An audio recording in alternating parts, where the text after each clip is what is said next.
You know she body the young I'm younger like ya.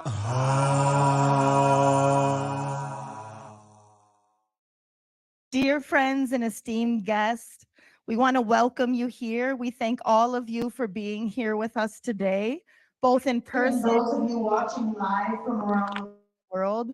It's truly an honor to have you here as we work together to strengthen our commitment to a more peaceful world. As we delve into our theme this year with the United Nations Permanent Forum and the UN Youth Forum, we're going to be working on cultivating our tomorrow. That's our theme, is how do we work together to shape a better world? Honoring traditional knowledge and inspiring cross-cultural innovation.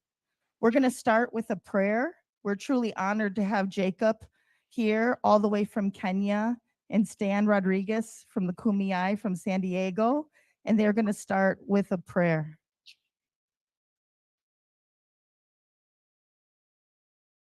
Okay, so welcome everyone, and we will be saying, I will be praying in Masai, and we'll say Nai after every word. So, Maria again, Gironi Maramanyana, Nai, Entopok, nai, Miho Yanka Yosura, nai, Miho Olemedungo, nai, Maria Lungana Oru Sidai, nai, Merori Gunda Yankai, nai, Miho Yoga Kayana Nigiyo, nai, Mira Lalayo Yankai Polosian, nai, Entopok, nai, Entara Kolalanga Lankai, nai, Nai. Ashe. Mayaha na pao. Matas. Nawala to mem. Bomoyaw, moyaw mau. Mawisha. Sepo king. The air cha matao maat. Ya cha ye khan. O haye. Your wait. Wampu nye ponyaw.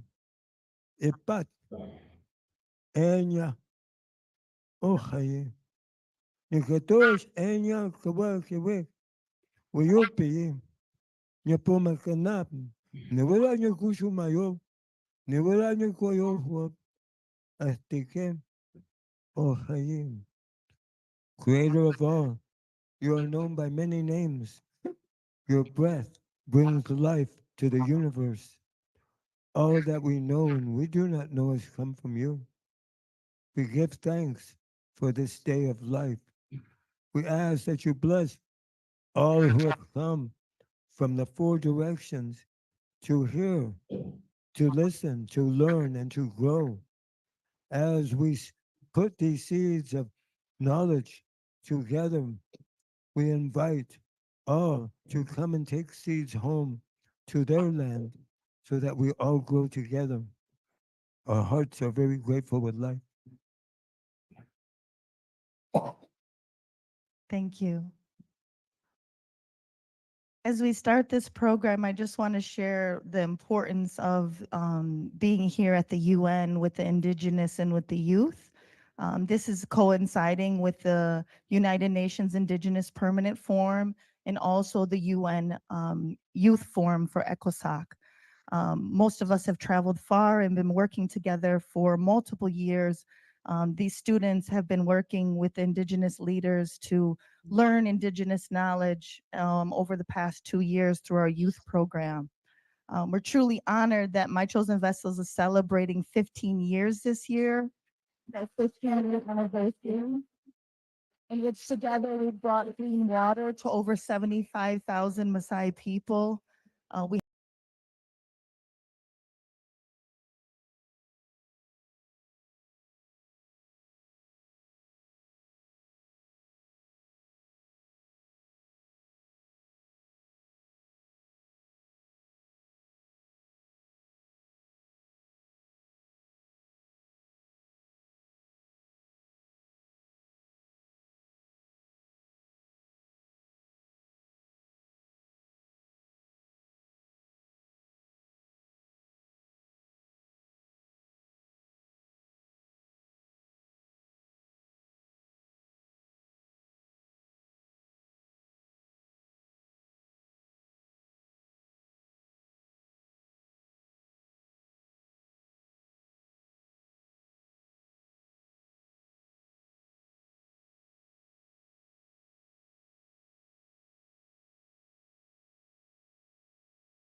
Let's see here. So what I want to talk about is actually another thing that project that we've been able to develop, and that is called Flowers for the Future. And in Flowers for the Future in 2021, we were enabled to actually connect with students in Kabul, Afghanistan. And when the Taliban took over, what happened is that the school was shut down for the girls, so we'd already made this connection. And my students said, I don't want to stop. I want this to be able to continue. So what we've been able to do is meet regularly with the Hazara in Kabul. And because of that, the issue here is that we can actually then now change what's happening for these girls in Afghanistan. We've been able to partner with a private school in San Diego that's going to enable them to actually get a California diploma. I think what we've been we know that they continue their education. That's what's going to change their lives. It's generational. I don't know what's going to happen with these girls, but these girls want to be educated. And we have the passion, we have the knowledge, and the privilege to be able to help them. And it's enabled us to actually go, and we have 9 different cities and 9 schools around the world who are actually creating content for these girls in Afghanistan. It's something that is scalable. It's something that can be done by other schools, because all you need is the time zone, the infrastructure, and electricity, and you can connect. And it doesn't have to be just the girls in Afghanistan, but I'm promising this to be done around the world because we have the technology. The last things I want to talk about is that there is, President Eisenhower started Sister Cities, and what he basically was saying is that citizen diplomats can actually do the real work. And the one thing I was getting out of the Youth Summit is that the adults were talking, but it was really talking to the youth. What I want to do is exchange that and change the actual narrative and have the youth actually speak to us. And one of the things I want to do is the transition is actually hand over to one of my former students, or actually soon-to-be former students, and actually explain from him, from his perspective, what he's been able to do. So I'm going to hand over to Aaron.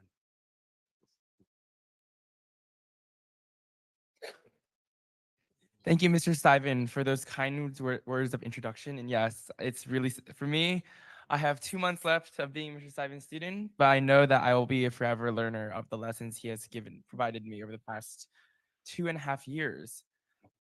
One moment, yeah. I was brought into San Diego International Sister Cities Association way back in October of 2022, back in my sophomore year of high school, actually, just as a regular intern. Over the next months and years, I worked hand in hand with Jessica, Mr. Stuyven, and MCV to build out our youth engagement program, eventually becoming youth ambassador. Yet throughout this process, one question that was repeatedly asked of me was, why youth? Right here today is why. Youth and Indigenous elders sitting side by side. The lessons, histories, cultures, and challenges passed down from elders become the tools, the knowledge, and the calling for the youth. We, as the next generation, not only have the obligation to take up this mantle, but we have the energy and the idealism to dare to do it with relish. Today, you'll experience this process of exchange, learning, and calling live with some leaders of my generation and 2 esteemed Indigenous elders whom I have the honor and privilege to introduce. I'd like to first introduce the Maasai Cultural Ambassador, Elder, and the only Maasai Yogi, Jacob Paret-Numek. As a member of MCV, Jacob has worked for over a decade to protect the rights of the Maasai people, their cultural practices, and their livelihoods in Amboseli, Kenya. He is also a founding member of the Maasai Education Center and has opened a Maasai culture-based elementary school in Amboseli itself, both of which are key nodes in a network of systems that enable the Maasai people to survive and thrive in our modern world while holding on to their rich cultural heritage. I myself have had the privilege to work with Jacob to source and deliver over $30,000 worth of computers and computer-based technology to provide the necessary tools for the Maasai Education Center, bridging the past digital divide and allowing the Maasai to connect to the global community. Throughout this process, let me tell you this. Jacob is not only a highly compassionate leader and someone who cultivates unity wherever he goes, but a true friend who can always make me laugh. Thank you, Jacob, for coming all the way to MSLE Kenya to be here with us today. And if you would like to give a few words, I welcome you.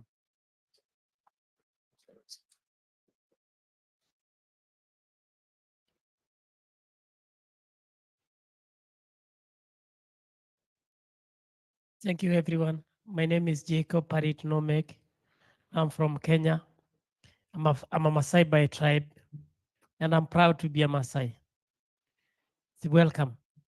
So I'm very much honored to have this amazing student here and being part of MCV.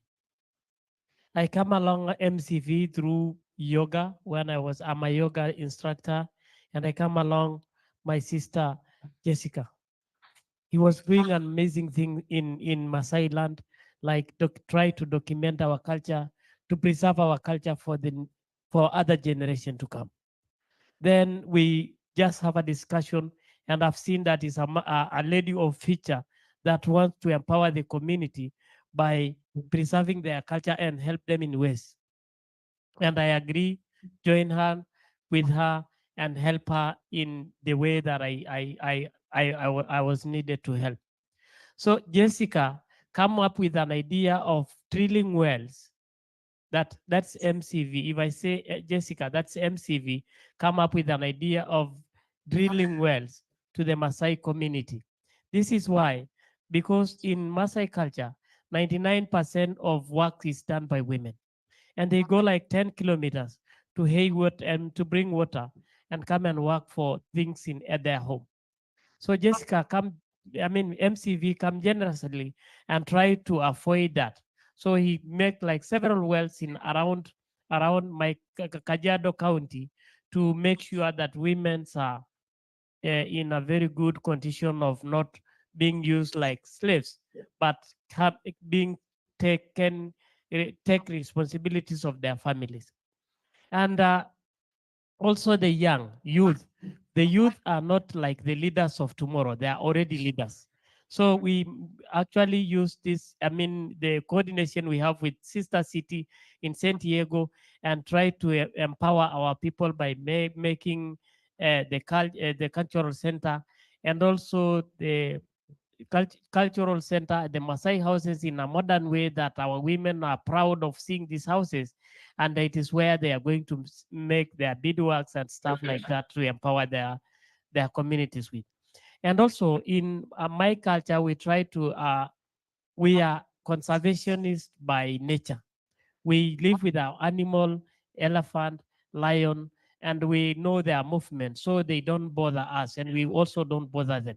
So in this in this rich culture, we are proud to be with our animal, and we are actually asking for well-wishers who are going to empower us by preserving our culture, take our children to school, but not waste our culture. We really appreciate the support of that kind. So welcome and thank you so much. And I really appreciate being with you. And anything you want to know about the Maasai, I'm there to answer you. Thank you.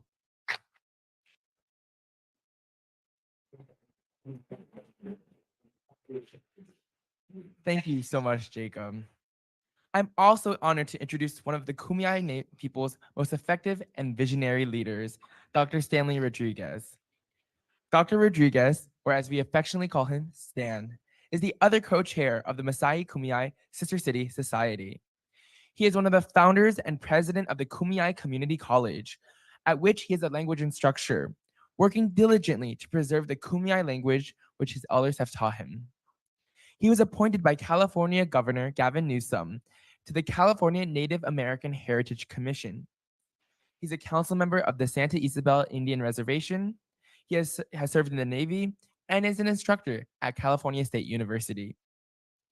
He has served our community and our country as a true public servant and is working with the Kumeyaay on both sides of the US-Mexico border to promote the rich cultural heritage of the Kumeyaay Nation.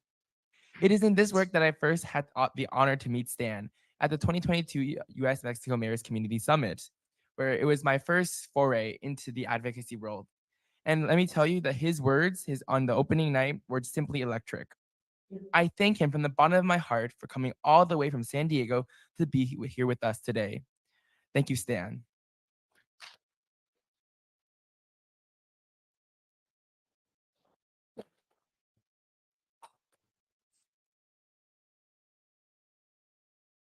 Okay, ipenyamati pecham. Stamanya chunya makopai wishwanan. You didn't understand, did you? Bienvenidos a todos. Mi nombre es Stan Rodríguez. Yo soy Palcumia de Reserva Santa Isabel in San Diego. All right. Hello, everyone. My name is Stan Rodriguez. I'm an Ipai Kumeyaay from the Ipai Nation of San Isabel, and it's a great honor to be here. People from all directions, the 4 directions, and the power that you bring in here. Maasai from India, Asia, Turkey, all over Australia. And I worked with your people, and it's an honor to have you here today. It brings back good memories. The reason I bring this up, and I just got in from Europe, so if I have some jet lag, but I just wanted to share that when we talk about what is important for us, the youth are so important because they are the cement that will make our future. And it's important that they learn. With our people, we value education, our traditional education, our language, our culture, our spirituality, all plays a part in what we do, how we navigate through the universe. Our people, the Kumeyaay people, we have endured 3 waves of encroachment: the Spanish wave, the Mexican wave, and the American wave. Each one trying to either destroy us outright or to assimilate us. And people don't want to hear that history. And the ones that don't want to hear the history, they're the descendants of the people who created those policies. And if you don't learn the history, you will do it again. It will happen again. It's cyclic. So this is one of the reasons why we created Kumeyaay Community College, and we support education of all, because education is power. When you speak your native languages, that is power. When you know your ceremonies, that is power. When you are grounded within yourself, culturally, spiritually, that is power. And before I shut my snoot on this, I just wanted to say that when we do this and we celebrate other people's ways, not tolerate, but celebrate it, we all grow strong together. So thank you for letting me share this a little bit.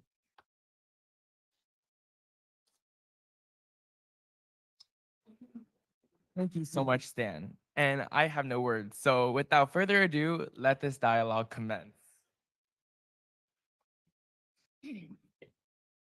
Hello, my name is Giada, and my background is with Flowers for the Future. However, I have also traveled to Kenya for the past 2 years with my chosen vessels. The first year, I focused on painting around the education center, and this year I had the privilege of learning how to construct traditional houses alongside Maasai women. I made invaluable friendships, and my time in Maasai land has strengthened my belief that there needs to be continued investment in relationships between international communities. From my experiences with the Maasai and working in Flowers for the Future, I want to emphasize one thing. It is too idealistic to simply claim we need to make friends and have equally supportive relationships. This is a complex situation, especially with the reality that many communities face disproportionate challenges and decades of unfair treatment, to say the least. That conceded, it goes without saying that there are methods of approaching these situations that prioritize sustainability and long-term success. To begin, for any community, the absence of basic necessities is crippling. Without access to clean water, without proper homes, and without economic opportunities, essential resources like education can never be truly available. It does not matter if someone funds an education center when families need their children to work and help them survive. But say, even if these needs are met so that children can progress to the university level, a lack of economic opportunity within the community can force that generation of youth to secure their futures elsewhere. It creates a divide between the community and success. It reinforces the notion that one must leave in order to thrive. Then the cycle of poverty and inopportunity continues. This is especially with consideration to the policies that Indigenous people are still subjected to, from cultural eradication to systemic deprivation of federal benefits, including restricted access to infrastructure and jobs. In Masailand, this looks like having to walk over 10 miles to get clean water every day, or having to care for cattle throughout years of drought to survive. For these reasons, MTV has focused so much on a lack of infrastructure. It is essential that we focus on building wells and homes, securing Wi-Fi and internet connection, and on building things like health centers and educational centers. It establishes the foundations upon which we can continue building a relationship. And as will be further discussed, technology has been able to close thousands of miles between San Diego and Afghanistan with Flowers of the Future. So this can happen in Kenya and it can happen all over the world, just as Mr. Stuyvesant and Aaron said.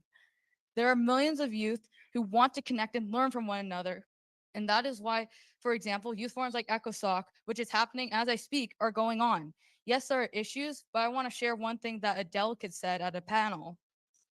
They were talking about back in their nation, they were talking to other youth about what issues they saw in their communities, how to act and what they should focus on.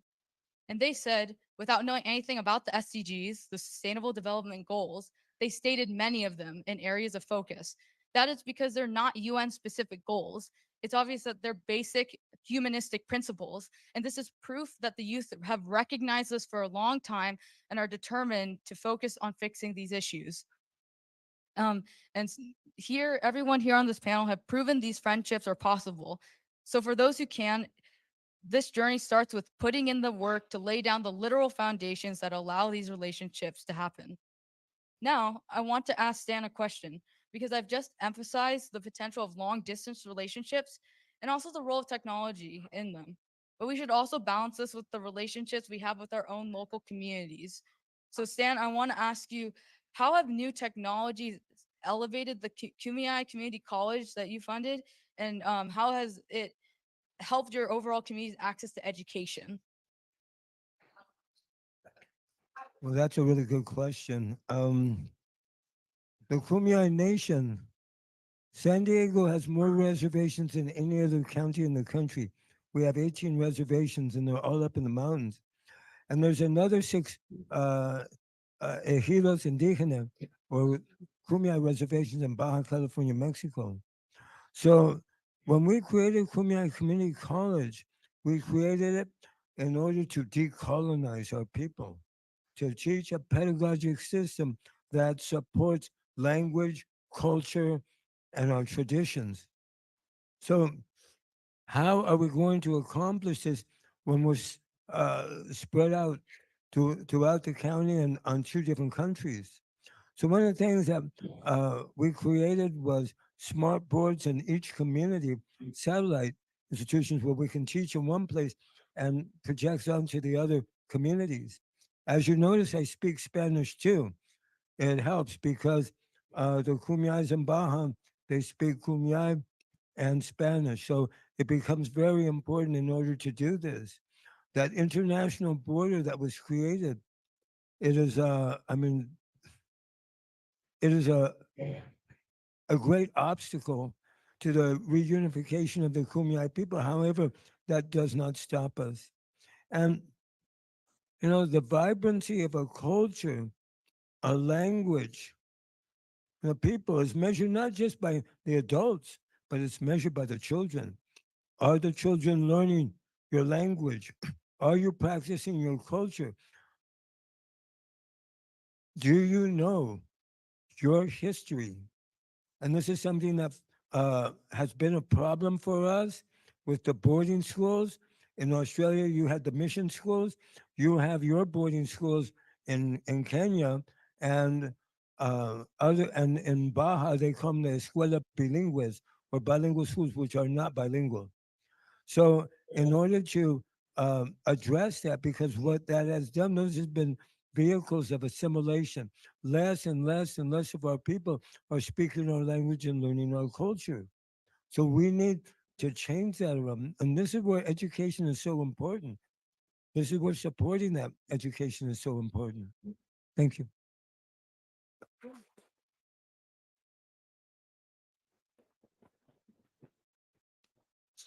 Yeah, I totally agree. Preserving history and especially with technology, being able to record that down and enhance a local community's ability to share that culture with people around them, that's incredibly important to empowering indigenous communities. And in this process, I also want to bring up, as we all unfortunately know, certain people are particularly disadvantaged, such as women.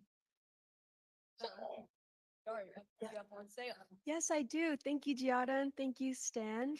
So, on the topic of women, oh, I should introduce myself first. My name is Daria, and I was working with MCV and Flowers for the Future for a couple years now. And this year, especially when I was in Kenya, I noticed that while the traditional role of women in the West involves keeping good care of the home and taking care of children, that of Maasai women involves much more physically demanding work, such as traveling long distances to get water and building houses. So, because of the well MCV most recently drilled, a lot of these struggles will be alleviated, and Maasai land will see economic benefits in two spheres: the family units and the collective. This well cuts the time it once took for women to travel for water in half. And because of this, they'll have much more time to take care of their kids, and of course, their bead markets, which are many Maasai families' primary sources of income. Additionally, should they pursue the water bottling business or selling water, they will see personal economic benefit as well. As for the collective, children will have access to water, a basic need, and they will be better equipped to go to school and will be able to learn. Because they have this basic need fulfilled, they'll have to worry less about dehydration and can focus on their education. Additionally, studies by Stanford University and many other reputable economic institutions have proven time and time again that an educated society is a more economically healthy one. Therefore, this well benefits both family finances and societal economy in alignment with SDG 1. So, I actually have a question for Jacob. Since a huge reason for drilling this well was the distance the main entrepreneurs had to travel long distances during the drought, I want to ask you, how has the drought before the well affected entrepreneurship and education in Maasai land? Thank you, Dara. So this is the drought affect actually normally in the drought affect the Maasai community. This is because we are pastoralists and we depend cattle, sheep, and goat. So the cattle, the cow, the goats are the backbone wealth of the Maasai. And when there's no rain, the Maasai tribe will become in a hard time because of their animal. Like the four last season, we had no rain, and then we lose a very big number of animal, including wildlife. So it affect a lot if there is if a drought, especially when there's no water, when there's no pastures. It really affect the Maasai community. Thank you.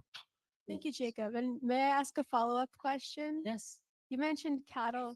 Is it true that the Maasai own all the cattle in the world? Yeah, that is our belief. Actually, we believe that all the cattle around the world belong to the Maasai, because it is very important to know the history. So in Kenya, we have a place called Laikipia, and we believe that Laikipia is the center of origin, where the the first Maasai man was dropped by the from the sky to the ground with the cattle. So that is why we keep our believing that all the cattle around the world belong to the Maasai. You heard it from him. Thank you.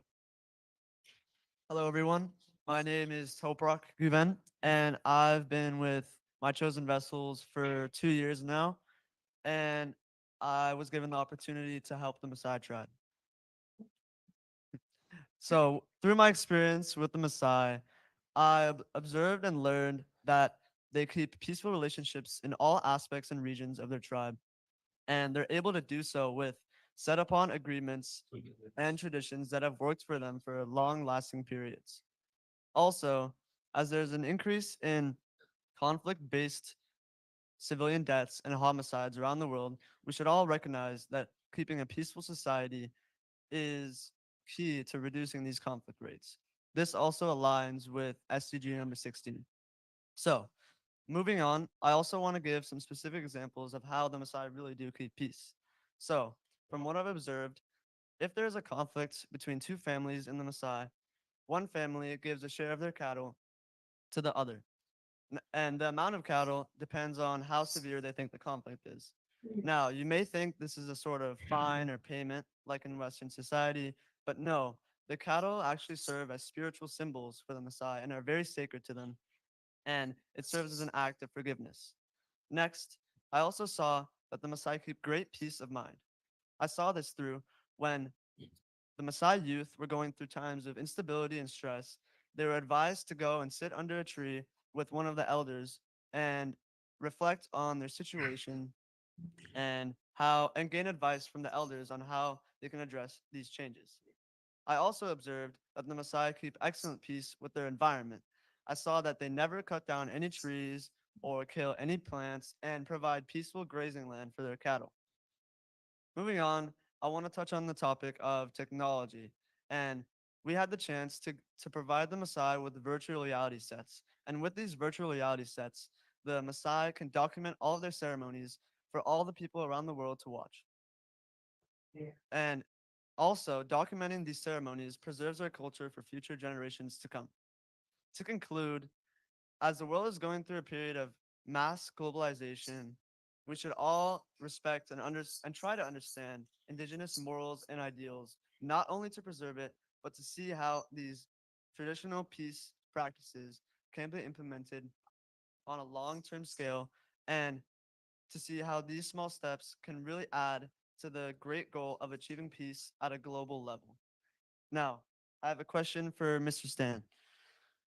What are some traditional practices of keeping peace within the Kumeyaay community, and has colonization affected this?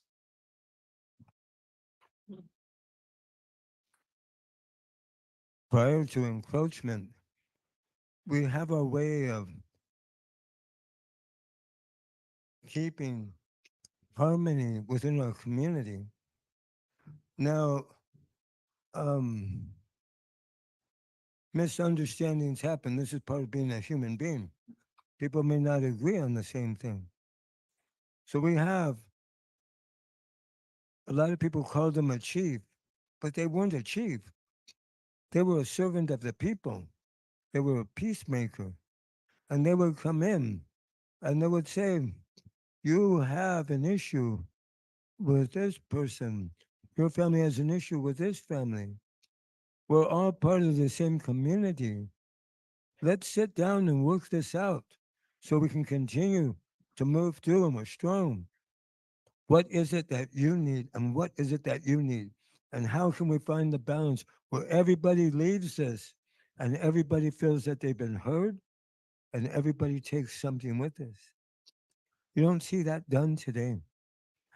These ways that we had were suppressed when and I'll just say, the United States government attempted to eradicate our people, if not out and out trying to exterminate us, trying to assimilate us through the boarding schools, to outlawing our religion and our spirituality and things like this. So a lot of these things have gone dormant. And just to put in perspective, our religion was outlawed until the Freedom of American Indian Religion Act was passed in August 11th, 1978. And it wasn't really passed into law until 1993. So we've only had 31 years of protection. Our languages were not protected until Senator Daniel Inouye from Hawaii passed that in 1990s. So all of this has been just recent, but a lot of damage has been done.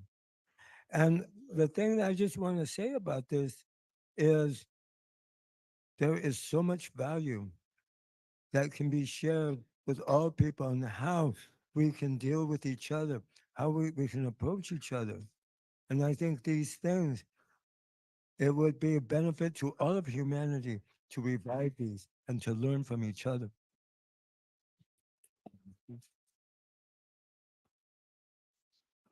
Thank you, Stan.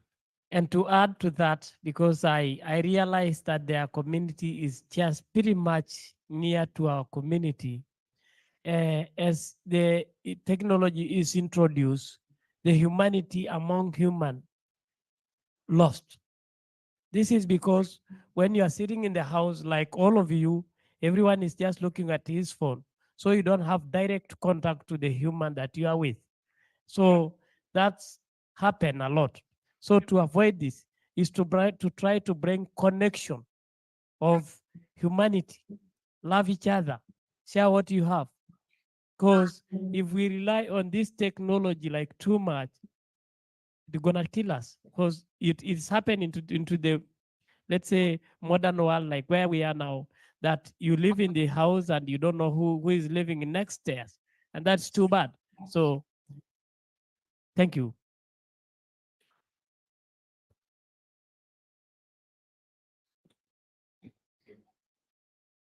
Hi. Okay. Thank you so much. My name is Meher Lakrawala, and I wanted to talk a little bit about arts and culture. So, as reiterated by many others on this panel, fostering these relationships between Indigenous people helps promote peace and further enables preserving culture and incorporating these Indigenous voices into sustainable design. And art, language, and culture are all deeply important in indigenous in cultural preservation for both the Maasai and the Kumeyaay.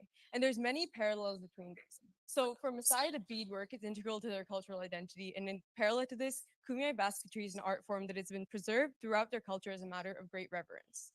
And aside from just artwork, the preservation of the Maasai and Kumeyaay languages are also both so important. And passing down the ability to speak the language to the next generation of youth enables them to connect with their indigenous identities. So for me, I've had so much privilege to be able to learn my indigenous language, Hindi, and so because I've been able to go to school for it, right? And so, as Stan said before, speaking your language and being able to speak your language is power. And so, alongside this, I wanted to say that both the Maasai and the Kumeyaay are able to practice sustainable design in their own traditional manners and utilizing their generational knowledge on the land and its resources and using what it has to offer. And so, as Jessica mentioned in the beginning, I wanted to introduce another thing that in the year 2024, where I'm from, San Diego and Tijuana were recognized as the first cross-border world design capital for their effective use of design to drive social, economic, and cultural development. And this relationship and this cultural exchange acknowledges indigenous community whose land transcends beyond the borders that we have drawn for them between California and Mexico. And so sustainable design initiatives have been developed by these cross-border relationships about the understanding of the land from the indigenous people, about how to reduce waste and how to work with what we are given in order to reduce overconsumption. And implementing these ideas into like San Diego landscaping, architecture, and innovation will help the communities in both San Diego and Tijuana. And incorporating further indigenous knowledge into these initiatives can help San Diego and Kenya from the Maasai along to bring and meet goals of sustainability and fighting climate change. So in my personal experience, I am an artist, so I was able to travel. I work with Flowers for Future, and I was also able to travel to Kenya with MCV twice. So the first time I worked to paint in Kenya, and the second time I worked collaboratively to build traditional houses called manyadas for the women. And so I just wanted to talk about like what I learned and noticed and how my experiences. So we were building the houses together, and the women all, despite language barriers, despite anything, were able to give everyone an opportunity to like and a job to do.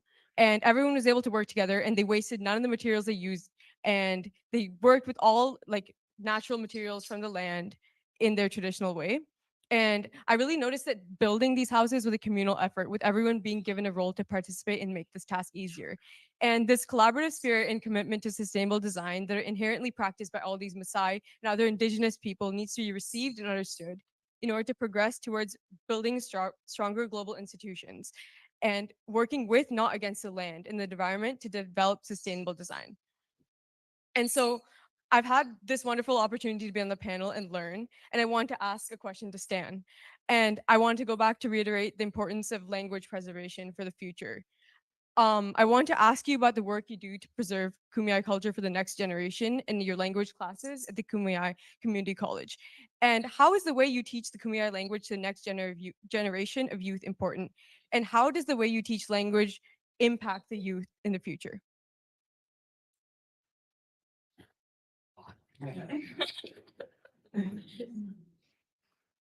Thank you, both of you, very much. With our people, language and culture support each other. You cannot have one without the other. And, when you were talking about art, all these things, all this goes back to our creation story. And what you did in Kenya with the Maasai people making those houses, you learned how to make it by doing it. You learned about these different things. And many times we go into the, how would you say, in the hills or wherever, the outback, and you would see things out there, and you would say, oh, well, this is brush or whatever. But if you know what you're looking at, it's a hardware store, it's a grocery store, it's a pharmacy. Everything that you need in order to thrive is there. And this is where that knowledge comes through. And it's transmitted through language. Many of you speak more than one language, and you know that to translate from one to another, you're going to lose something. When you speak another language, you're seeing it through another lens. So when we teach at Kumeyaay Community College, we teach you how to reclaim, how to build that lens. And a lot of people will, uh, in Western ways of teaching, focus on literacy.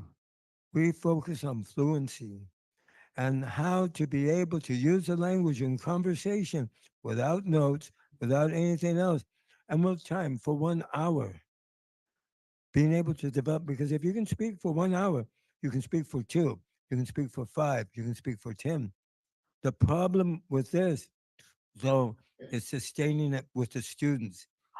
Because right now, of the 4,632 Kumeyaay that reside on both sides of the border, there's approximately 28 of us who still speak the language.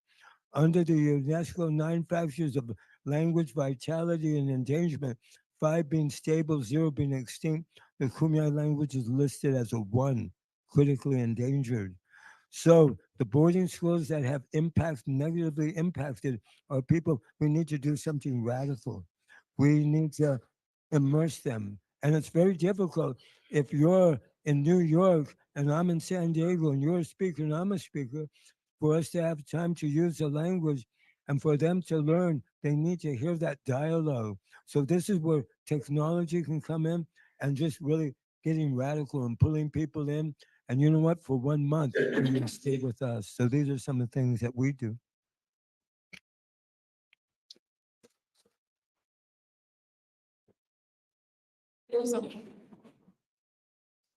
Thank you. And I would like to introduce myself. I'm Remy Morris, and I had the privilege of being able to travel to Kenya and learn from the Maasai community a little over a year ago. And as we've heard from our speakers today, the Maasai are excellent representatives of how Indigenous communities uphold standards of sustainability for its community members and for the environment that they inhabit. And whether this is in regards to establishing sustainable relationships with neighboring communities or utilizing local, natural, regenerative resources in their cultural and habitual practices, Maasai are constantly modeling for the rest of the world the ways in which to incorporate sustainability into daily and lifelong practices. When I was able to learn from the Maasai about their culture and practices, I was so in awe of the way that they emphasize not wasting any food or animal products. And I saw this as practiced in two really important ways. The first practice was that really resonated with me was the directive that no person shall eat alone. And in this way, not only did I see the Maasai building strong, fundamental ways of internally uniting their communities, but in emphasizing the presence of community dining, the Maasai are treating their animals as valuable and not to be misused unnecessarily. And I saw the Maasai only consume, either a cow or goat or sheep on special occasion. And more so, every section of the animal is dedicated to a different sphere or sector of society. So, for example, the scalp of the animal is dedicated to the elders, and other parts of the cattle are dedicated to other roles or levels of society. And this practice ensures that no person feels they did not receive a fair portion, and so that no part of the animal is wasted. And this idea brings me to the second way that I saw the Maasai practice consumption sustainably. The explicit rule to not waste a single portion of any animal that is chosen as sustenance. And so far beyond using the hide and the meat of the animal, which is really common to do in the US, the Maasai are adamant about using the animal's resources from its ligaments to its bones to its blood so that none of the animal is wasted. And in this way, we can learn a variety of ways in which different unique components of animals can actually be really extremely useful tools or resources that industries here in the US discard as waste. And in learning these methods, we can reduce food waste, emissions produced from bio waste, and lessen the waste made from producing non organic alternatives. So, Jacob, I have a question for you. Could you please talk more about some of the unique ways in which the Maasai use all the parts of cattle in order to not waste these precious materials? And how does the Maasai culture teach the respect for cattle? And how do Maasai use the blood and the bones and the leather of cattle as unique resources? Thank you so much. Actually, we as Maasai, I told you there before that we depend on our livestock, especially cattle, sheep, and goat, and that is what we have for living. So, in our culture, when we let's say we have a ceremony, we don't have any waste to our when we slaughter our cattle. This means that actually we know how to make the parts of the meat, and all the parts of the meat are identified to any generation. Because in Maasai tribe we have generation, we have men, old men, junior elders, senior elders, junior elders, boys, girls, and middle generation that like teenagers. And when we slaughter our cow, we divide all the meats into those generations.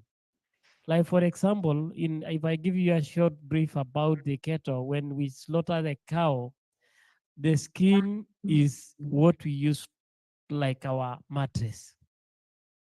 And then the back meat is belong to the women, especially the girls who are teenagers. And the ribs belong to the owner of the cattle. And actually the head belong to the men, which are the young men to make soup outside the boma for everyone to share. So all parts are divided into some small pieces for include anyone to have a piece of meat to eat. And then the leg belong to the women as well, and the intestine and so on. So and when we have special ceremony, the hide, like the cow hide, we use it for rings. This is to bring unity and peace to our people. Like we cut the skin into small pieces.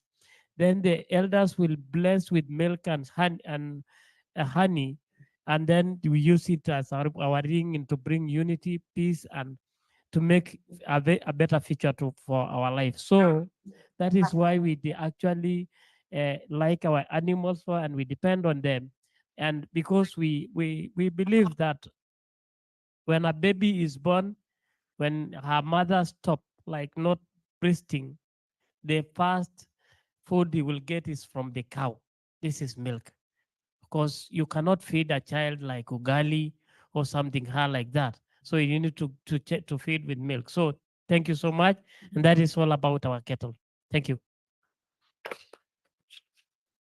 Thank you so much, Jacob. And I actually had a follow-up question to that. And so thank you so much for sharing about that. And I think also in retrospect, when I think about going and visiting you guys in the community, I remember how clean this space was. And just like there was no trash on the ground or anywhere nearby, nothing was wasted. And I definitely know that this stems from a respect for the environment around and for the cattle that is a part of your community. And this is definitely very different from the streets of New York City, for example. And so I kind of wanted to ask you more about how do you think that Maasai practices that combat wastefulness, such as sustainable food practices, contribute to such a clean environment for you guys? Thank you so much. I told the to keep the earth clean, we believe that the earth is belong to God. And actually, all these things which are new or which are made by this new technology, most of these are harmful to our animal. Like for example, the plastic or like this kind, they are not good for our livestock. And when there's no feed, the cattle can just swallow it, and it goes direct to the intestine. And I mean, the digestion system of the cattle will stop. So it's a mandate of every man who is keeping animal or a cattle, sheep and goat, to make sure that when you come to a town and get a plastic bottle, you have to just take it after you use what, for example, if it is water in, you just burn it right away. So that it will actually, when sometime when it happen, a cow swallow, it will harm the cow. And when it happen, for example, leave it on the sun, it will bring a lot of acidic that is not good for the pastures. Thank you. Thank you so much. I'm Karthik Jandiala, and to add on to this discussion of Indigenous education, I'd like to formally introduce Flowers for the Future, an organization that most of us here are a part of. So, to put it simply, Flowers for the Future is an international student-led organization that helps provide unfettered access to education by developing certified peer-created lessons. And our main project has been supporting a learning center in Afghanistan, where we are currently supporting around 540, mostly Hazara girls, continue their education from grades 9 to 12. And I bring up the Hazara as a culture because they're an ethno-religious minority. And to sum it up, the girls that are studying, they're not only discriminated because of their gender, as most people who watch the news would know. They're also discriminated because they're ethnically different and they're different religions. Most of Afghanistan Sunni, they're Shia. And despite being in this trifecta of wrong gender, I would say wrong gender, but discriminated gender, discriminated race, discriminated ethnicity, discriminated religion, their culture of and their drive to learn and how the culture prioritizes education is so great that they daily have to fear from bombings and assaults, but they still go to school to attend their daily secret lessons. And just a small point, we've had like in our time as we were teaching them, we've it's like a daily considerance that we have to make sure that there's safe, that there's no potential bomb threat, or that the situation is completely safe. And the cultural value that where you're prioritizing education to the point that you're risking your life daily, not once, not twice, but from my knowledge, 2.5 years now, pretty much, give or take. And that prioritizing education as a core facet of life is not only a testament to their background and their cultural values, but I feel like it's a value that needs to be brought to the globalized world. It's something that needs to be valued in a global stage. We've been able to support them through laptops, biweekly Zoom calls, and recorded lessons. And these are lessons that teachers certified, but they haven't built it. Peers, we're the same age as them. We've built the lessons and don't just have the teachers certify them, but we're not just the teachers teaching them. We're also learning from them. It's a two-way street. And our work has mostly been primarily focused on SDGs 4, quality education, SDG 5, gender equality, and SDG 10, reduced inequalities. Through education's ability to remove barriers across and by using 21st century technology, we've been able to connect with students all over the world in real time, helping us learn and grow together. As Mr. Seven said earlier, we have chapters all across the world, like for example, and they are all doing their own specific courses. For example, this is our San Diego chapter at CCA, our school. We are doing a modern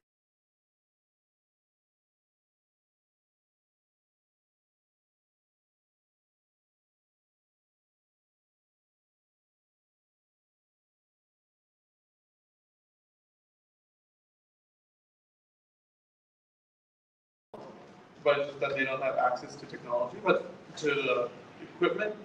But through the lab simulations, they're able to at least pursue and understand and go into that field of interest. Our model allows the students to connect with other students anywhere across.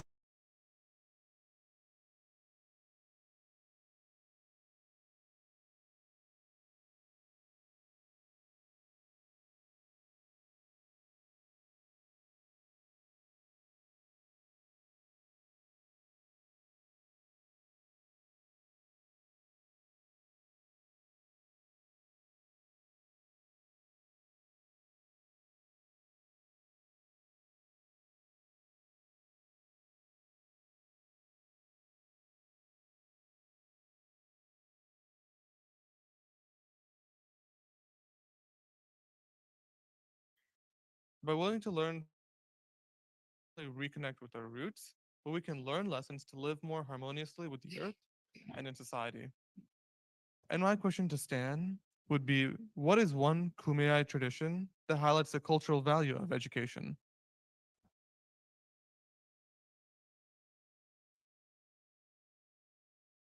For our people,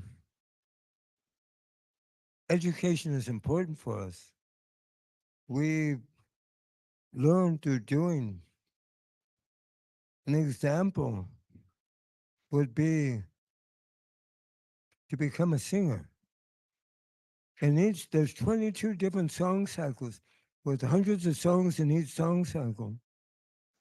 Let's say you wanted to be a singer, and you would approach a singer and you would make an offering.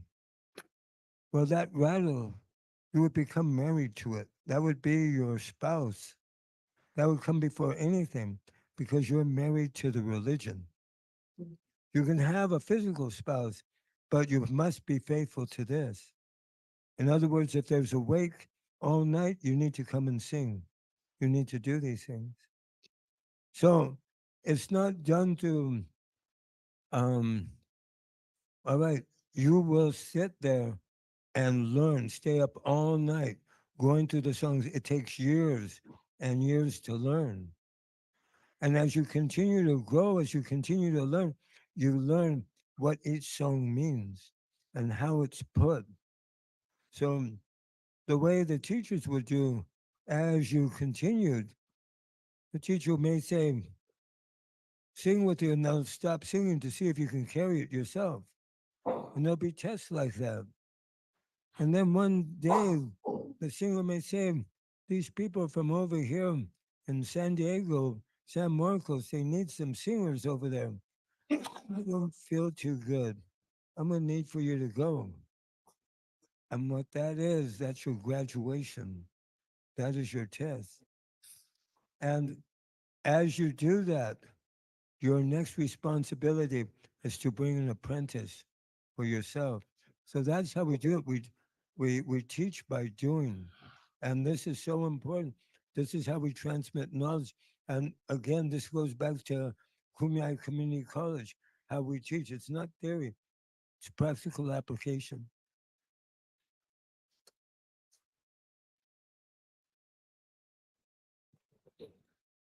Yeah, thanks a lot, Stan. And just want to say that just want just to, as a sort of recap, but like it's not just the Hazara. That every culture, even my own, like I've experienced it personally with my own culture, as I have tried to. I've been born, I was born and brought up mostly in America, but I've tried to make it so that I can at least understand where I'm from. Where does I'm born in America, but I'm from Andhra in India.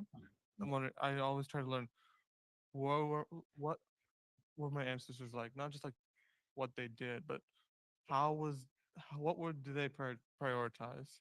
How did they view life? Where are their cultural values coming from? And I feel like it's not just a meeting. Everyone has a background, and it's not that we just have to accept it that we have a background, but we have to be able to be proud of it, as you're saying, Stan. Be proud of where you're coming from, and that'll pass.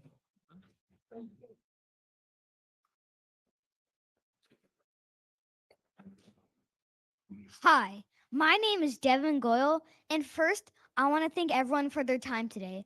And a special thanks from Jessica from MCV for allowing me to participate in what has been an amazing experience. When I heard we were going to help the Maasai build a well for clean water and a cultural center, I thought, what can we do for the Maasai children? Don't get me wrong, clean water is very important. But being a kid, I wanted to do something for the kids like myself. Anyone that knows me knows that I love sports. And I wanted to do something using sports as a way to connect with the children there. I was going to be turning 11 on this trip, and so I had my birthday party right before I left. Instead of having my friends bring me gifts, I asked them to bring me sports equipment that I could donate on this trip. It was a huge success, and we brought a ton of sports stuff to Kenya. What happened next was one of the most eye-opening experiences of my life. When I first went, all the children there, we had little in common except that we were all kids. We spoke different languages. My clothes and shoes had no holes while theirs did, and some kids didn't even have shoes. We also ate different foods than them. But all that changed when we started playing with the tennis balls, baseballs, footballs, and frisbees that I brought. They had never played baseball before, and I taught them how. It was amazing to see how quickly they picked it up. All of a sudden, there were no barriers. We were speaking the same language, creating bonds and friendships, and earning mutual respect. I know that as we get older, if we maintain those relationships, we would have more motivation to help each other later in life.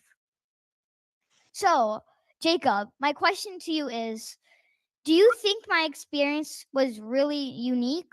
Or could sports be used as a way to create common ground, establish communication, and build relationships with the indigenous children?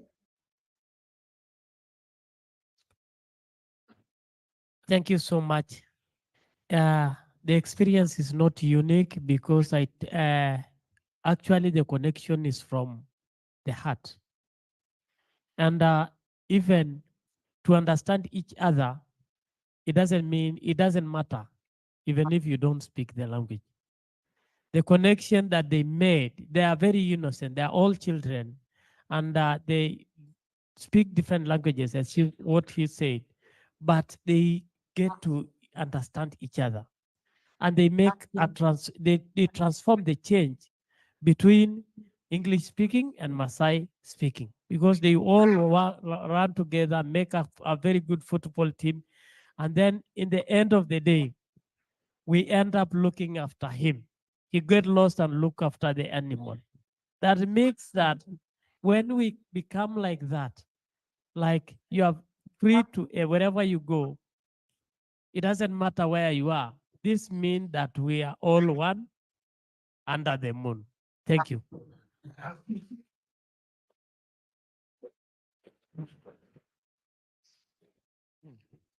Thank you so much, Jacob and Stan. I just want to end out with one final set of statement and questions. So I also traveled to Kenya back last year in 2023. And just 1 week after I arrived back at home, I vividly remember coming across a news article about the Maasai people in CNN of all places.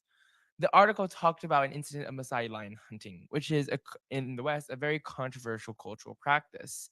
However, what the piece lacked was any Maasai input. Not one member of the Maasai nation was quoted in that article. Not one Maasai cultural practice was discussed there.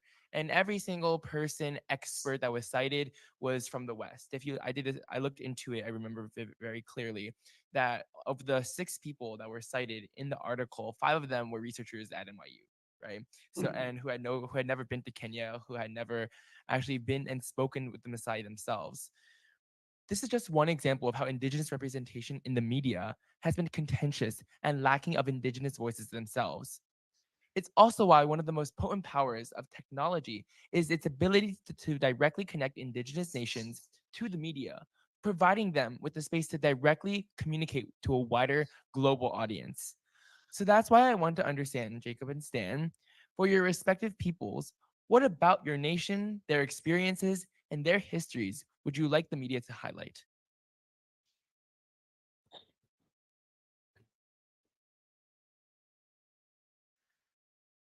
Thank you so much. It's too fast, so can you repeat, please? Of course, I'm sorry. So the question I want to ask is for your respective people. So for the Maasai, what about the Maasai people, their experiences, the challenges they face, and their histories would you like the media to highlight for a wider audience? Exactly. That's so good. And now, because of this technology, we actually accept the media to give the message. Because you cannot, we have in our belief, we have a Maasai says that we say that one hand will never wash the whole body. But when you have the 2 hands, 2 active hands, you can wash your body. And because now we have seen that media is going to, it's a way of giving the message to the whole world. It is actually giving a very big impact to our community because our message was being spread. Thank you.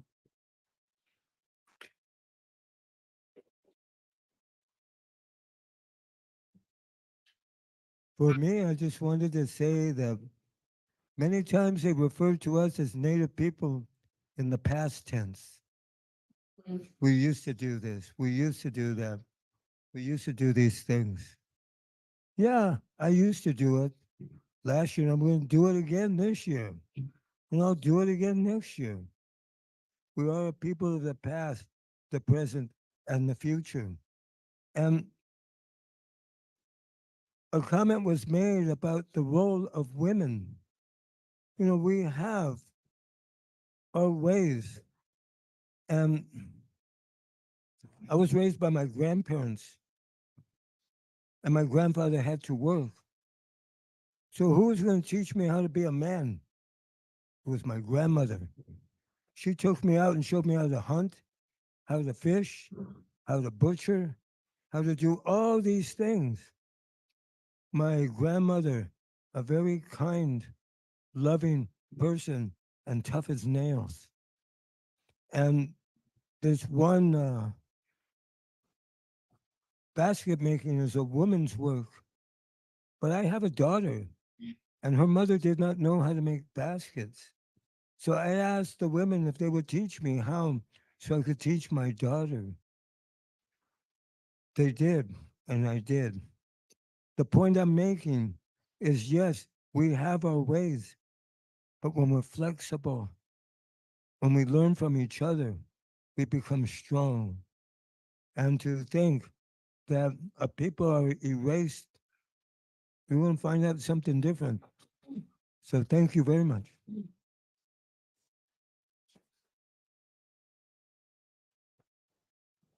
Thank you so much, Stan, for your words. Before we close this event, I want to offer some further areas of consideration, thinking, and reflection for this audience.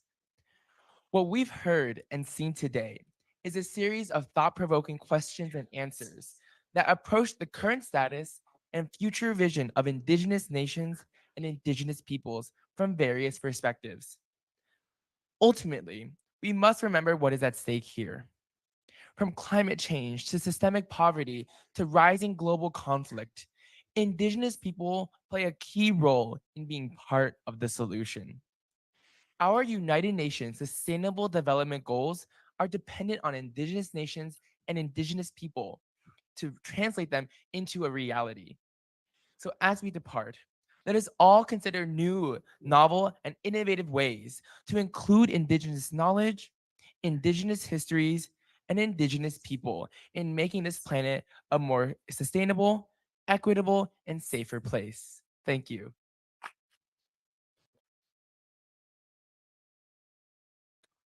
Now I have the privilege of introducing our closing speaker, Dr. Tamara Cunningham.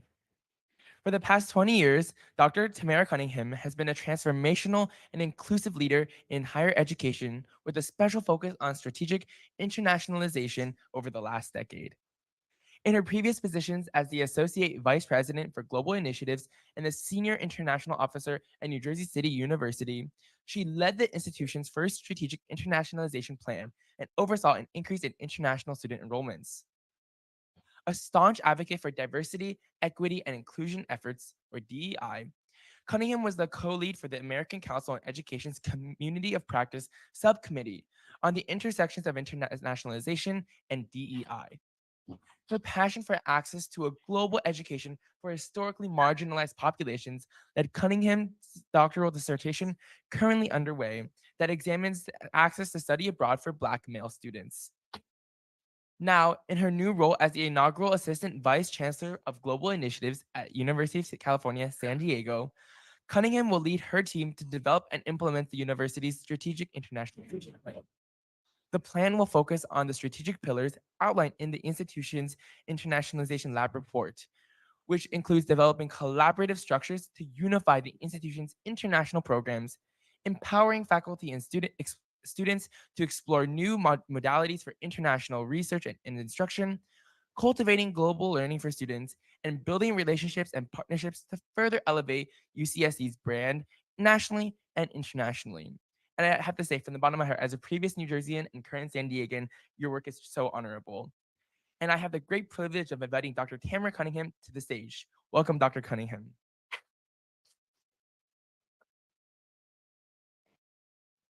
Wow, let's give this panel another round of applause. Our young leaders. It has been a great privilege to listen to the work that you all have done and the work that you all continue to do to advance this very, very important work. It's an honor that I bring greetings on behalf of UC San Diego and our community there. I want to thank my chosen vessels. I want to thank our partnerships with sister cities, and I want to thank the opportunity to be here amongst the Indigenous people, specifically Stan and Jacob. Thank you so much for the honor to be in your presence and to be able to advance this work with you. A couple of things resonated with me today, one of which is the fact that attaining a more sustainable future, a resilient future, and attaining peace really truly is anchored in not just the preservation, but I would insist the resurrection or the lifting up and the digging up of sorts of the Indigenous nations and people. It is the resurrecting of those peoples and the nations. It is the advancement of those peoples and nations, and it is the preservation of those peoples and nations. And I think that our young people today made that very, very evident. We are helping to advance this work, and it's not just the work that we are doing unilaterally. We cannot expect to have a resilient and successful future without the Indigenous people leading it. And so we thank Stan and we thank Jacob for being here to do that work. And UC San Diego joins My Chosen Vessel and sister cities in advancing this work as well. And so toward that end, it is my great privilege and honor to announce that we will be hosting an Indigenous forum and summit later on this year in November in collaboration. And in addition to this, we expect that Jacob, we invite you back, and the Maasai people, Stan, we invite you. I mean, I'll be right there in San Diego with you, and so I look forward to really working with you and collaborating with you toward this end. And in fact, we just hired a new director for our Intertribal Center at UC San Diego. So as you can imagine, in the wake and in light of budgetary cuts and all kinds of things, we are prioritizing this piece of our agenda at UC San Diego. So we want you to know how important it is for us. I can't say what a privilege it is to come back home on the East Coast, but even more of a privilege to be here in celebration and advancement of this work. Thank you so much for partnering and allowing us to partner with you on this. And again, to the young people who are not just future leaders, but you are leading in action and indeed today. And so we thank you, we honor you, and we celebrate you for your good work. Thank you so much. Thank you. We really just want to thank all of our partners for making this possible. And again, thank all of you for coming and attending. Again, thank you, Stan and Jacob, for traveling so far to be with us, to welcome us into your homes, sharing your knowledge, sharing your wisdom with the next generation. I also want to commend our youth who've done an amazing job. Most of them just came back from Kenya. So they've been traveling and doing a tremendous amount of work. So I just want to commend them. And I know we will have a better future thanks to them. And we're in good hands, and our future's in good hands thanks to their leadership. So really just want to thank all of you, and thank you so much. We're excited that we're going to be able to bring this forum to San Diego. And we thank this delegation because all of these students are from San Diego. So we're really proud of them and really grateful, and just want to thank you. We also want to open, we still have time. So if you have questions, we would like to open it up if anyone has questions in the audience. Does anyone have any questions for the youth or Stan or Jacob?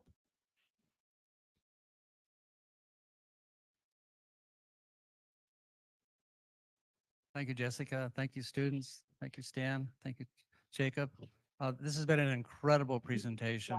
It does acknowledge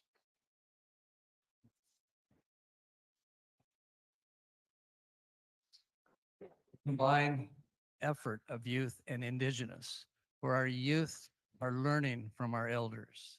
The elders have planted the seeds, and the seeds are being watered, and I believe the flowers are being picked. And these are some of the flowers that we can harvest from the experience of connecting our youth with our indigenous people around the world.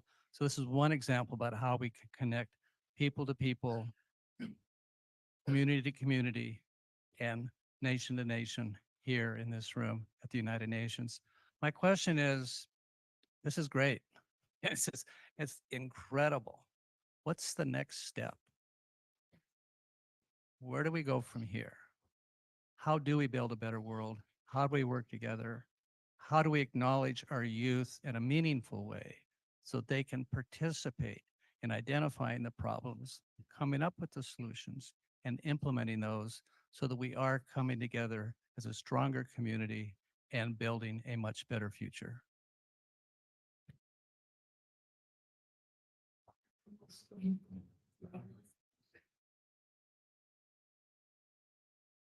Thank you so much. I just want to take this moment to kind of talk about another project I'm working on that I'm really excited about. So first of all, again, my name is Aaron. I'm actually graduating high school, and I'm going to be attending university next year. However, I'm really excited to be launching the first ever youth-led think tank come this May. We really, over the past 2.5 years, working with Sandisco, working with MCV, and working with my fellow youth leaders, we've seen that youth can really fill a strategic gap in local and state issues that people haven't been really addressing because of funding issues, right? Research is expensive. We all know that. But we, as youth, we have the power to fill in that gap. So that's one way I really see youth becoming more systemically involved in advancing policy and advancing social equity through filling in those existing gaps at state and local levels. We've also seen through MCV and our Kenya trips that youth can also drive international discourse. And it's mainly through the citizen-to-citizen diplomacy efforts that we've been doing this. This is one of Mr. Stiven's favorite things, citizen-to-citizen diplomacy. And I really agree with that. You know, it's such an amazing umbrella term that focuses on the dissemination and the sharing of values and information across international lines. I'm a really big business person, and so we like to talk about synergies. And one of the synergies we see here is that with our experiences in San Diego and with the indigenous experiences around the world, we have through our lifetimes cultivated and nourished a set of information mindsets. And when we bring these together, we can really help increase the diversity of thought when it comes to approaching global problems. And the diversity of thought is something I want to address with this, because by bringing youth to the conversation, we increase diversity of thought. We increase the creativity of a space, of a problem-solving space. So that's also where you can really become structurally involved in improving the diversity of thought and problem solving, and in these like, for example, the UN and these kind of important spaces.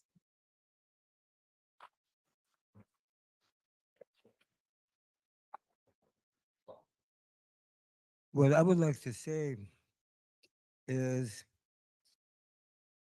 many times people will discount our own native epistemology, our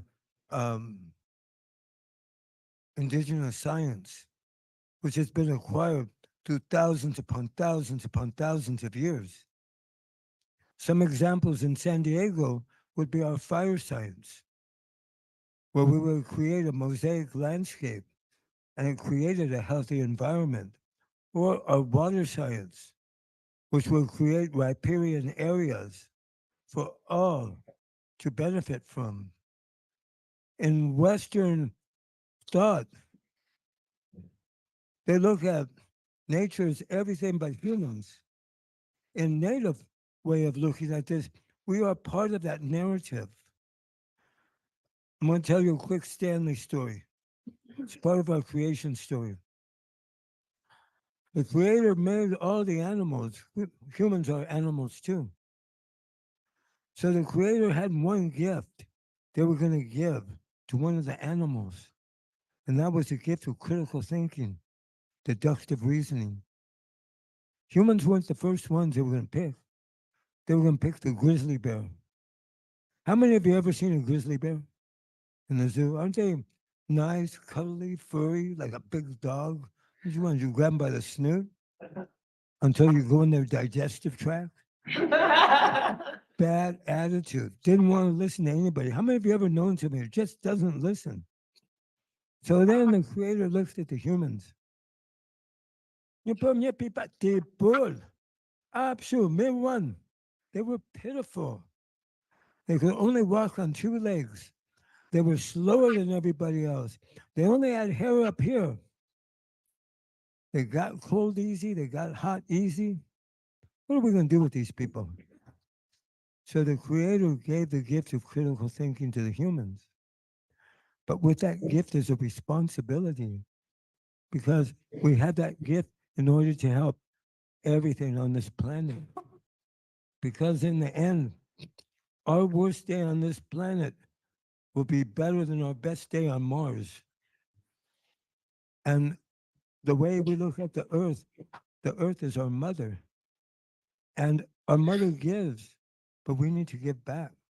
We need to have that relationship, because if we do not, then the Earth will see us as a sickness. And what happens when we get sick? We get a fever. And who's it going to affect? Us.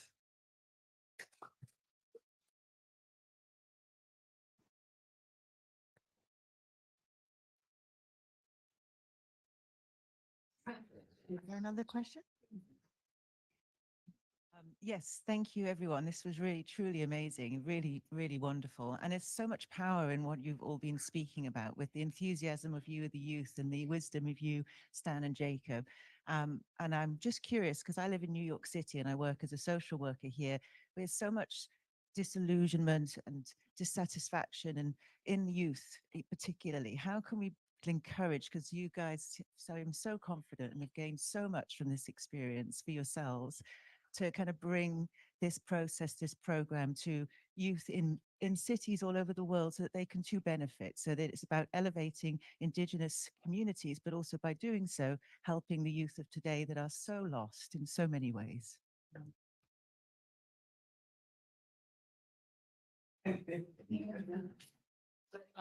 Thank you so much. This is so good. It is like we share this by sharing, because in this room we are so many heads, and we think different, and we know different.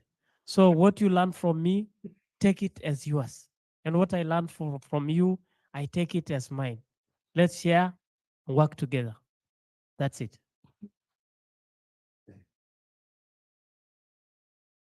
For myself, when you talk about the youth, due to encroachment, cultural loss, people are lost. People don't know how to treat each other. And this is why we talk about the importance of bringing back our puberty ceremonies. Where a young girl, when she becomes a woman, she knows her responsibility. When a young boy becomes a man, what is his responsibilities? Respect for each other, respect for themselves. And knowledge is transmitted. And knowledge is important to transmit, because knowledge without sharing is not really knowledge. And we need to be able to share that knowledge and allow people to grow. Thank you. Yes.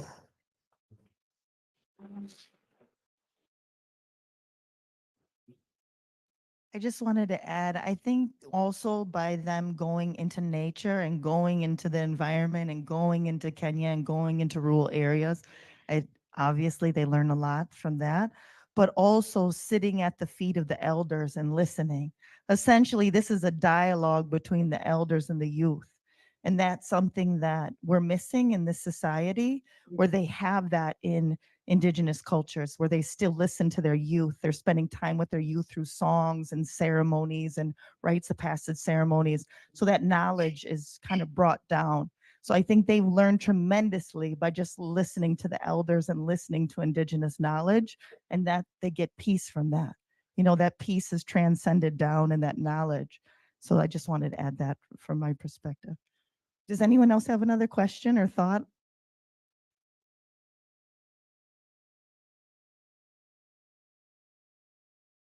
Thank you, Jessica. More of a statement, not a question.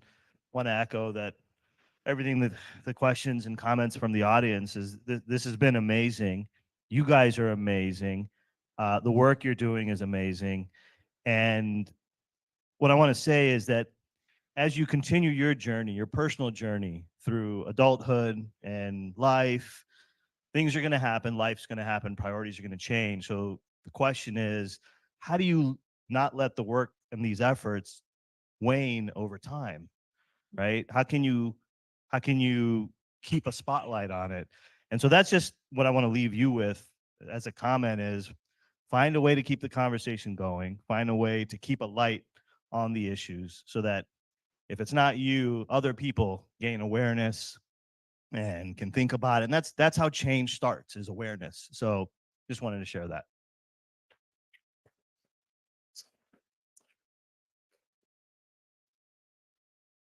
Jessica, can I also just share one more thing? I just wanted to your point about the youth of today, because we're seeing a wonderful, to use the word mosaic and representation of extraordinary youth here at the table. But there are a youth in the world who are rather challenged in their inspiration to be able to do more, to do better. And I think that that is a responsibility that we need to make them more aware of. And I think that this educational piece is important, and the sharing of knowledge is important in this way.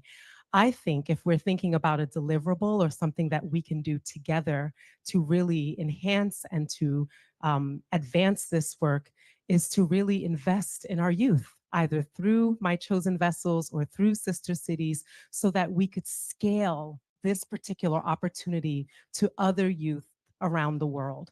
And so we could potentially have a partnership that looks at how to scale this in that way. So I'm thinking about that as a deliverable in ways that these youth can even be mentors to the folks that we bring on. I mean, there are a number of ways strategically to think about this, but we need a true investment in this if we're thinking about it that way.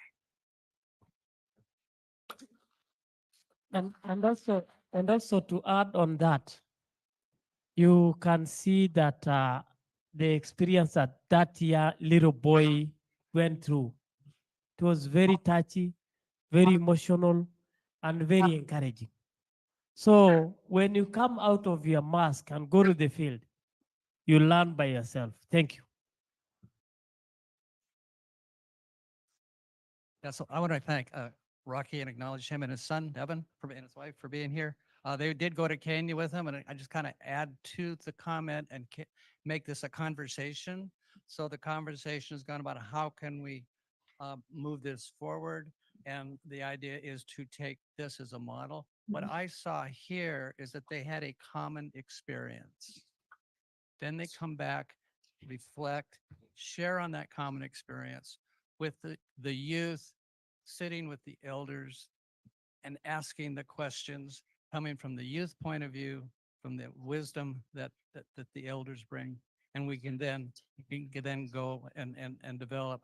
I see this template in terms of moving forward with panels like this, combining youth with elders to share a common experience. And I think we will grow from having that opportunity to do that in the future. So again, thank you.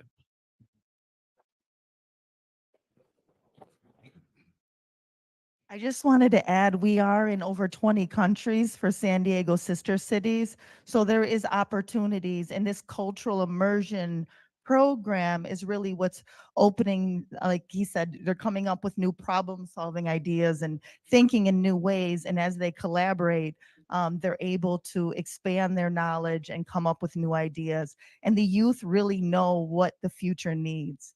They're tapped into where they want to go and what future they want and what the issues are. So when we take them on these experiences to learn from other countries, to go to other cultures, to travel, that's where they're getting this strength from. So I really commend your idea as well as how do we expand this within our 20 partnerships around the world so that they can learn and get more diverse experiences. I just want to jump in. The one more thing is when we've been talking about how the work we're doing in Maasai, and we're talking about dealing with cultures 8,000 Afghanistan, 10,000 miles away. And I was talking with some teachers actually in Tijuana, and they're going, we're just 35 miles away. And the thing is that the technology is such that if you have the right connections, you have that Wi-Fi and that electricity, that time is almost sudden disappears, and they could be in the other room, and that all of a sudden becomes really, really both intrinsic but also intimate. And I think that's what they've discovered is that we can talk about things academically, but then when you actually did it, then all of a sudden the light bulbs went on there. I wasn't the educator wasn't teaching them; they figured it out themselves, and that's where the passion came from because they discovered it. As soon as they discovered, they the ones who could share that information. Then all of a sudden everything happened. And when that happened, it started to spread. And so just one little connection, all of a sudden Hong Kong called and said, hey, can we help? And then all of a sudden Boston called, can we help? And that idea about scalable, it is done. We can do this right now. We're at a precipice where it's going to start to change. And I'm just be proud that the youth are the ones who are pushing it. I mean, that's what it's all about. So.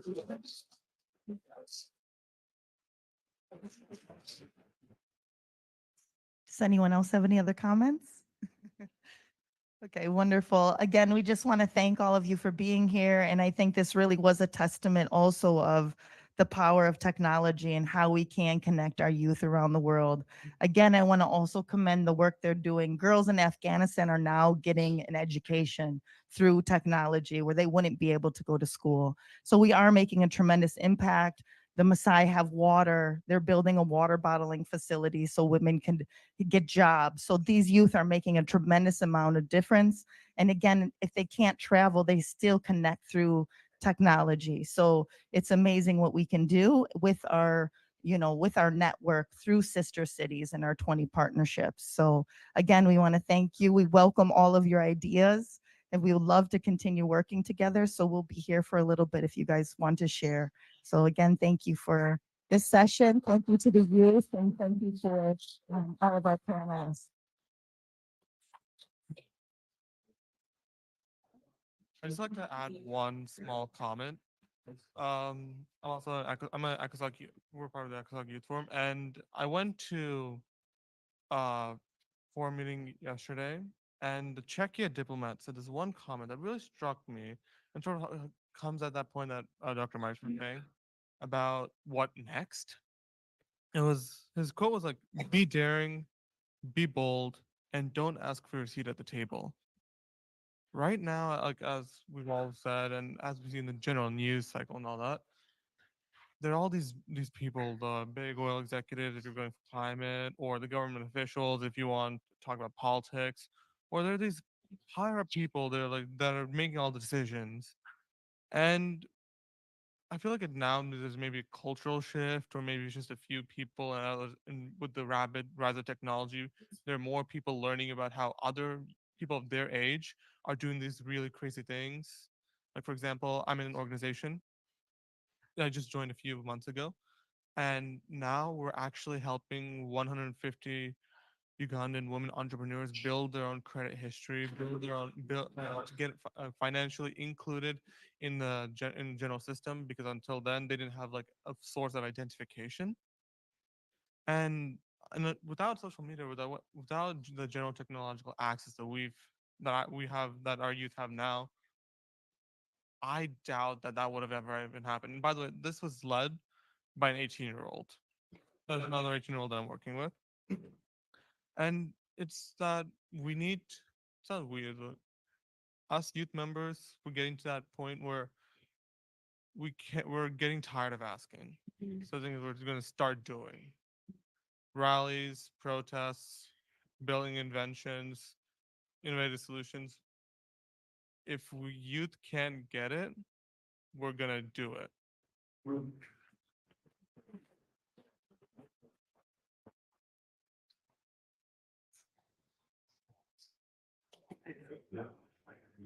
I think that closes everything. I think it's about action. So hopefully all of us in this room will take one step of action to empower these youth some more. So thank you. So I think we are going to close in the word of prayer. That is how we normally do. So we will be saying the same. And please, can you get seated? Maria, Sinai, Mihio Yoga Kayomum, Nine, Mihio Radar Masai, nine, Mihio Ralahimba, nine, Mihio San Diego, nine, Mihio New York, nine, Andobul, nine, Enta Mengangri Nidenkisha, nine, Enta Menare de York, nine, Maria Gakolom Halang, nine, Entavok, nine, Enta Lanakov, nine, Enta Lariko, nine, Mihio Kayomum, nine, Mihio Rabogangai, nine, Enta Kopi, nine, Enta Angkota Hima, nine. Nai. That's right.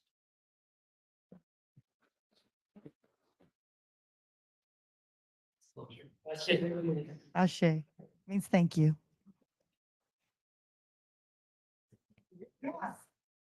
Do you want to, if we want to take one quick photo with all of us would be great.